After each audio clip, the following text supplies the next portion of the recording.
Hello, we are on vacation, and I wanted to just kind of track how much I get read on vacation because I'm on a cruise. It is a 7-day cruise, so we're gonna have 3 full days of just being at sea, and I plan on laying out, relaxing, and reading as much as possible. So I just want to see how much I can read. I brought my Kindle, and only my Kindle, because all of the books that I have physically, I did not feel like bringing. So I actually already started a book on the drive to the cruise ship. I started the Guernsey Literary and Potato Peel Pie Society. I am 14% into this book, and I'm a little bit confused because so far it's only letters. I'm just reading letters written back and forth to each other between like a bunch of different people. And I assume that that's gonna be how the entire book is, because I don't know why you would have 42 plus pages of letters and then change it. So definitely not what I was expecting. But it takes place in the 1940s, like in London, from what I can tell. So it's just after the war, and they're basically all trying to get back to normal, life as usual. So it's very confusing right now. I don't really know what this book is about. I mean, I'm entertained. I'm confused, obviously, but I'm entertained. Let me just really quick run you through what some of my options are. Also, a moment for her. Love my Kindle stickers. So in my library, because I had to download everything, right? I'm in the middle of the ocean. I have several books, but I think the one I want to read next is either The One by John Mars, that's sci-fi, The Fifth Season by N.K. Jemisin, it's fantasy, or Never Lie by Frida McFadden, and that's a thriller. So I have options. So basically just whenever I finish the Guernsey Literary and Potato Peel Pie Society tomorrow, we'll see what I'm in the mood for.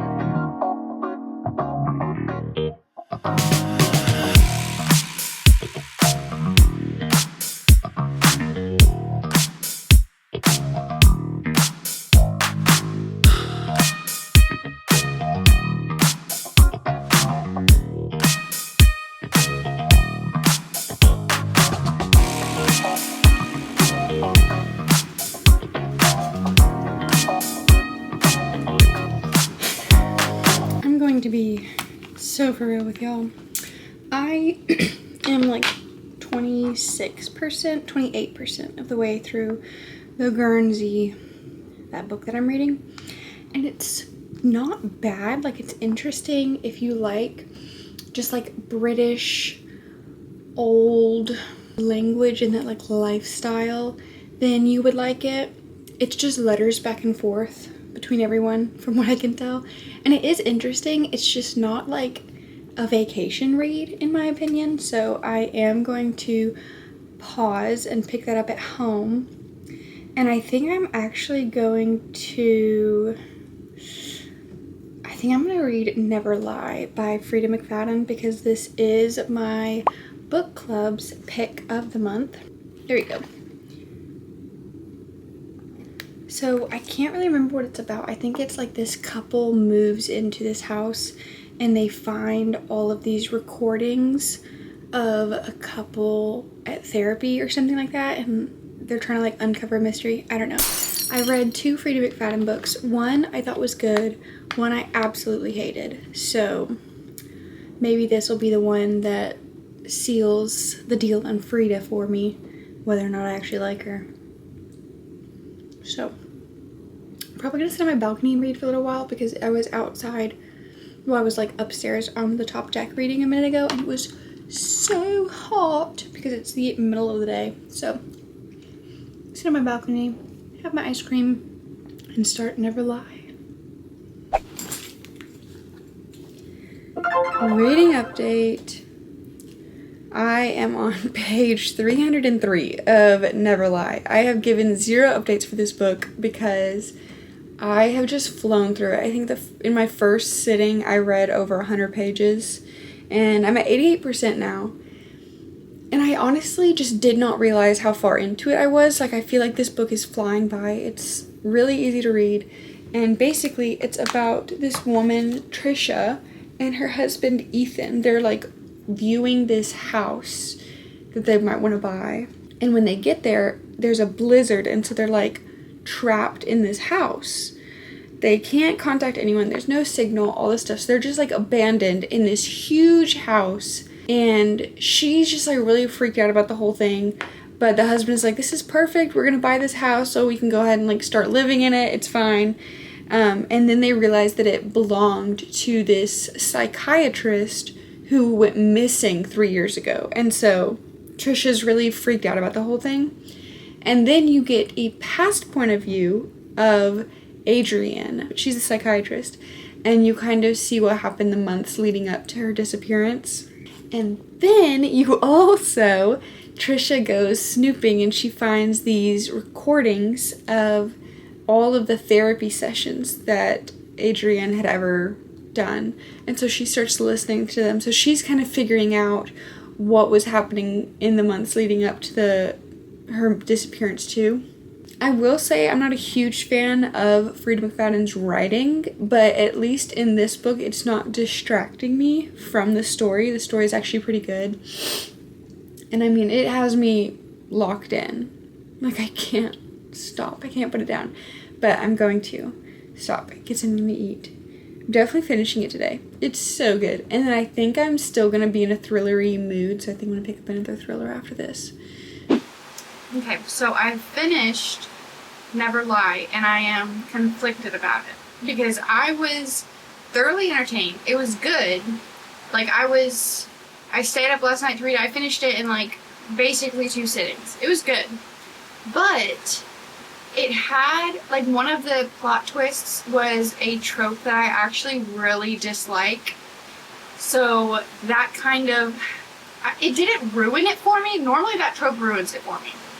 But this time, for some reason, I was okay with it, and I don't know if it's because, like, I don't know, I get the feeling that Frida McFadden books are not books that I take very seriously. They're just kind of, like, quick reads that are entertaining, and that's it. So, I guess I went into it with that mindset, so it didn't bother me as much when I wasn't that impressed by the end, but it was still really good, overall. And then I started The One, that one is about, it's like the science fiction one about this website that genetically matches you based on your DNA to your, like, perfect soulmate. Ew. I know. And so Eugenics. No, it's not eugenics. Eugenics is when it's like you want to breed out the inferior things. What does that sound like to you? Okay, so maybe we have a theory. Maybe this is about eugenics, but the whole thing is just you send in your DNA, and they found, like, the DNA strand? What is that called? Like a Deoxyribonucleic acid? No. Like a Helix? No, like a specific gene. Is it a gene? Genome? Yeah, I guess. Phenotype? Maybe. Basically, they figured out which gene is, like, the soulmate gene, and they use that to partner you with your perfect soulmate.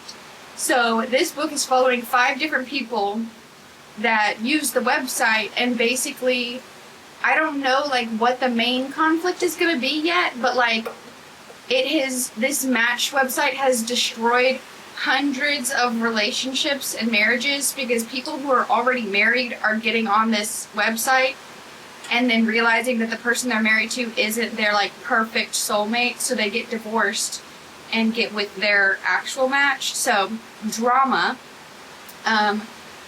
His prediction is eugenics, apparently. My prediction is that it actually is all just a hoax. You haven't told me about it yet, so I don't actually know if it's eugenics. Well, I just told you about it. That's all I know. Oh, well then, yeah, sure, for now. Yeah. For now. I'll keep you updated. Chat. You too. For now. But, like I said, I think I said it earlier in this video, that this synopsis is very much giving me matched energy. And if so, that means it's going to be a hoax.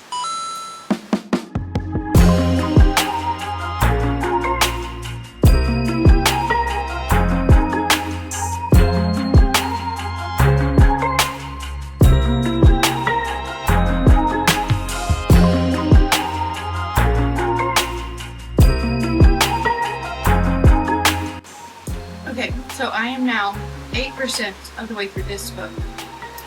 And it turns out one of the 5 people that we're following is a serial killer. Just thought I'd throw that out there. Don't really know how that's going to play into this story, but it does add another element that I was not expecting.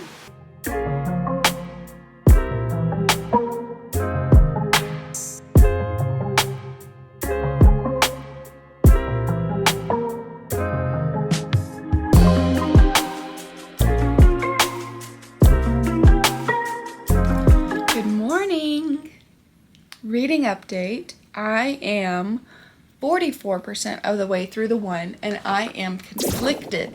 I am conflicted on this book because y'all know what I was expecting. I was expecting something more similar to the Matched trilogy.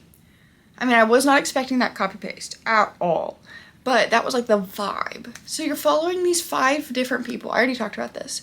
But each of these storylines is so wildly different and honestly not at all what I expected. So you're following this one guy who's straight up a serial killer. That's weird. That is a weird storyline and it's creeping me out. It's just weird. Like, I didn't realize that I would... Because you're inside his head. Like, you're in his head, you know his thoughts. And it is very much so Criminal Minds. Like, it is creepy. So you're following a serial killer. I can't say specifically about the other 4 because I don't want to spoil anything. But you're following, again, 4 other people. All 5 of them, like, did the match DNA thing. So they know who their soulmate is. And that is interesting. But, like, the way that they're explaining, like, writing about soulmates is like, because it'll be like there's one where they meet their match and they're like, oh yeah, I'm not interested at all, not happening, I'm just gonna find someone else, like, whatever.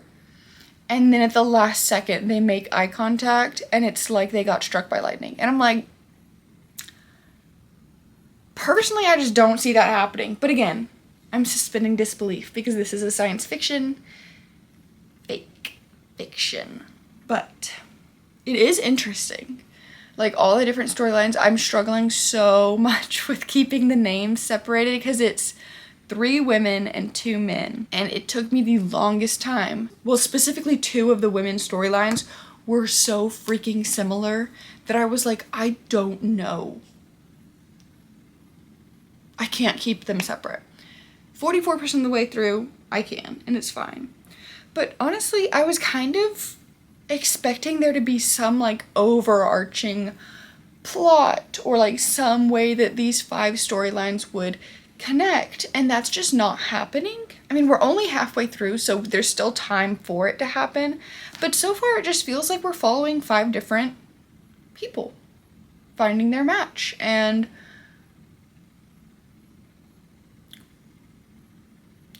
honestly, a really big moral and, like, ethical dilemma of, like, just who you're matched with and how it works. So basically, the argument is, after this generation, there's going to be, like, no more divorce. Everyone is going to everyone's just going to get with their match, and it's going to be easy. Like, it's just down to a science. Like, no one's going to be dating anymore. There's not going to be dating apps. No one's going to struggle. They're just going to get on, find their match, whatever. But then it's like, I don't know. You could be matched with someone around the world. Or what if you're matched with someone that's, like, 40 years older than you? Or if you're matched, I don't know. There's just a lot of moral dilemmas. And I really actually do like exploring that storyline and like that aspect of it. It's not just a cute love story. No, there's very little love happening, honestly, but it is really interesting. So I am going to keep reading, but there are times where I'm like, what am I reading? And I honestly have not been getting like as much reading time as I thought, because I am someone who, when I think vacation, I think relaxation. I think we're not doing a whole lot, you know? My husband can't sit still to save his life, okay? When he thinks vacation, he thinks going and doing things and like exploring and all this other stuff. So it makes our vacations kind of interesting because, like, yes, on the one hand, I like to go do things and see things and try new things. But at the same time, I also want to like go do all that stuff and then just sit, look at the water, read my book, chill. So it's been kind of hard to find time to read, honestly, because, like, for example, yesterday we were at port all day, so obviously I wasn't reading, and then when we got back, we played mini golf, which was honestly so fun and really hard. Who knew? But we played mini golf, and then we ate, and then we came back to the room, and it was like 8 o'clock, and I was like, perfect, I can read for 2 or 3 hours. No, I was so freaking tired. I started falling asleep around 9, and then we got up and got a snack to help keep me awake. All it did was give me a tummy ache, and then I fell asleep anyway, so we're going a little slower, but it's fine. I'm enjoying it. I'm having the best time on vacation, and I've been thinking more about Never Lie, and which is the Frida McFadden book that I finished, the first book that I finished. And the more I think about it, the less I love it, because there were just so many inconsistencies and so many things that like were brought up and happened for no reason. So, but I was still entertained. That's the thing. Like, I read the whole thing, and in the moment, all of that, none of that stuff bothered me. So I'm so torn, because I'm like, while I was reading it, it didn't bother me. But now that, like, upon reflection, I'm kind of annoyed that, like, all of these red herrings and all these things were, like, thrown in there for no reason. So I don't know. I'm going to let myself think about it a little bit more. And I'm going to do all my ratings at the end of the video. Because if you know me, you know that as soon as I finish a book, my rating is invalid. As literally I just gave you an example of why it's invalid. Because as soon as I finish a book, I'm like, wow, great, loved it. Because I just love reading. And then I think about it and I'm like, that actually wasn't awesome. This book has been an absolute roller coaster. Like, I am 79% of the way through. Oh my goodness. I did not expect any of this to be happening. It is so bizarre. And like I said, I was thinking that all 5 stories were going to intertwine at some point. They don't. They just don't. And I feel like even pretty early on, I knew that they wouldn't, because they were just so different. Granted, I have 20% left, so it might somehow. I don't see it happening. But at 80% through this book, probably about 75% of the way through this book, a bomb drops in every single storyline. And I just don't know what to do. I don't know what to think. I'm so stressed for all of these people. It's weird. There have definitely been some weird parts. About halfway through, I was like, I'm enjoying the book, but I don't think I would recommend it to anyone just because it's kind of weird. But now I think I would recommend this book because it's kept me on my toes. It was slow in the beginning just because it was so hard. 5 different points of view is hard to keep track of. especially in the beginning, the chapters are super, super short. I'm talking like a few pages maybe. And that's like Kindle pages. Like, the chapters are so short, and it's just alternating between all 5 characters. So it was a little bit harder to get into, but once you figure out who's who, like, each storyline is so intense to the point where I was reading walking down the hall to get back to my room because I was reading it while waiting for a show to start. And then that's when I had like 3 different bombs dropped. Was in the theater waiting for the show. I was like, oh my gosh. And then as I was walking back to my room, I had to get it out. And I started reading again in the hallway. Oh my gosh. So I'm gonna finish this book right now. I have to know what happens. This is crazy. Oh.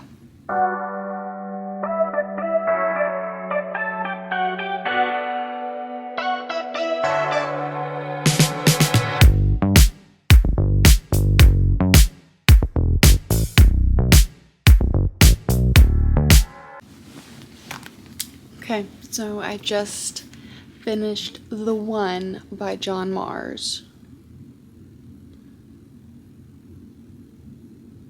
I'm conflicted. I will say probably the biggest thing that threw me off was the pacing. Oh my gosh. Please, be a professional. Okay. The pacing of this book really threw me off because there were obviously 5 different storylines, and it felt like they were all progressing at different speeds. So, like, for example, at one point someone gets pregnant, and that's in like someone's like chapter. The next time we go to that character, they're like ready to give birth. So in that timeline, 9 months has passed, but then in the other person's timeline, from chapter to chapter, it's the same scene.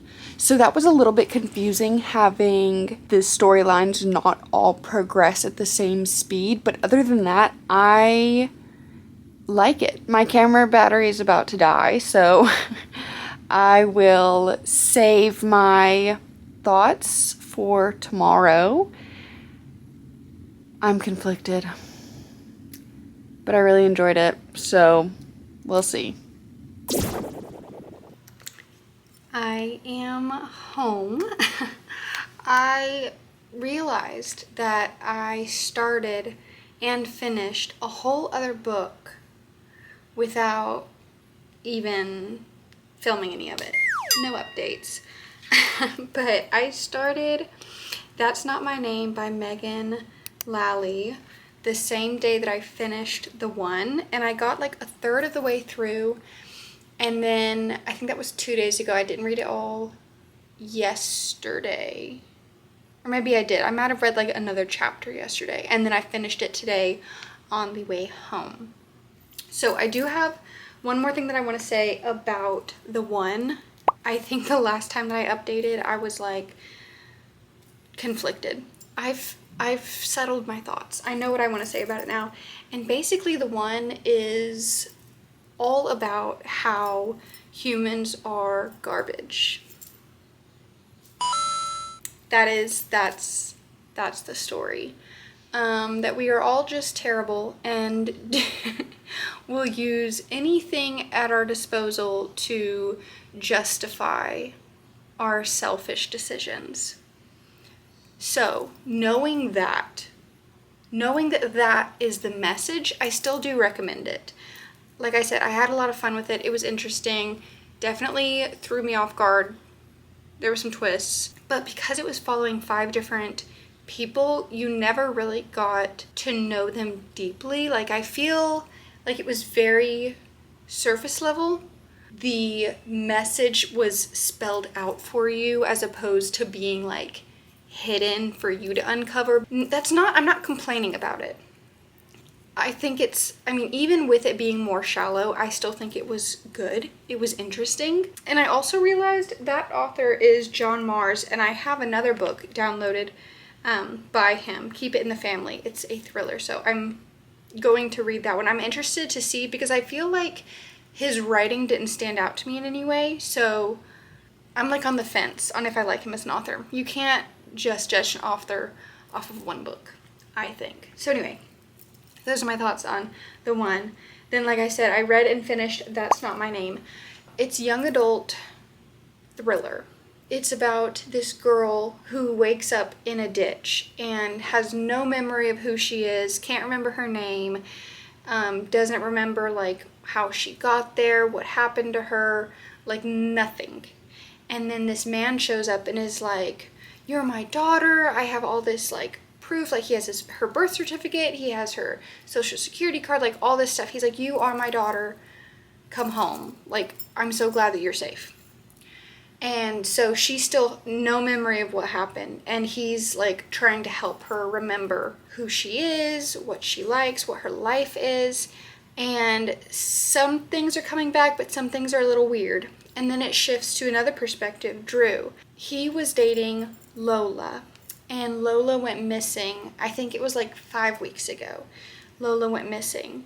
And Drew is trying to find her, trying to figure out what happened, but everyone thinks that he murdered her because he was the last person to see her alive. So you're following like these two different storylines, and I will say it got me. The twist got me. I thought I had it all figured out. There were a few things that I was like, hold on now, that doesn't make sense. And then in the end it made sense, and I was like, oh, those were clues. But honestly, it was really good. I mean, read it in 2 sittings basically. Once I was in it. So let's do a wrap up of everything that I read while on vacation. I started with the Guernsey Literary and Potato Pie Society. I got 28% of the way through and decided to softy enough. It just wasn't giving me vacation vibes, but I was enjoying it, so I will get back to it. Just didn't rate it on this vacation. Then I read Never Lie by Frida McFadden, and I think I'm going to give this one a 3 stars.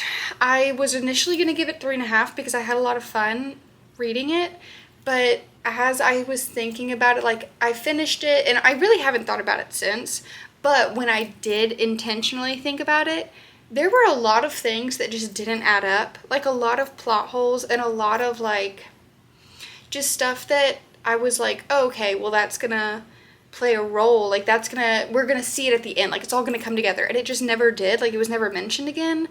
So didn't love that. But I still enjoyed the experience of reading it, and I thought it was a good story. Frida McFadden is very quick, very easy. If you just need something, you know, you want to get through a book pretty quick, I feel like Frida McFadden is a good choice. So 3 stars for Never Lie.